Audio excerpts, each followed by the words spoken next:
Evropska agencija za zdravila v svojih monografijah o komarčku in drugih kobulnicah, naprimer janež, kumina in tako naprej, predlaga, da si čaj kuhamo iz sveže zmletih plodov. Skratka, da jih skladiščimo nezmlete plodove, potem pa vsakič pred uporabo zmeljemo in iz zmletih potem kuhamo čaj.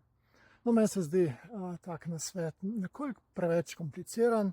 Res, da je izkoristek eteričnega olja, ki se nahaja v kanalih v notranjosti plodov teh rastlin, se bolje izkoristi iz zmletih, bolje prehaja v čaj, vendar pa imamo z mletjem vsakič sproti tako veliko dela in odvisno, kako se uspemo zorganizirati v kakšnem kavnem mlinčku, imamo lahko potem izgub pri samem mletju še več. Tako da jaz svetujem kar kuhanje čaja iz nezmletih plodov in bo ravno tako učinkovit.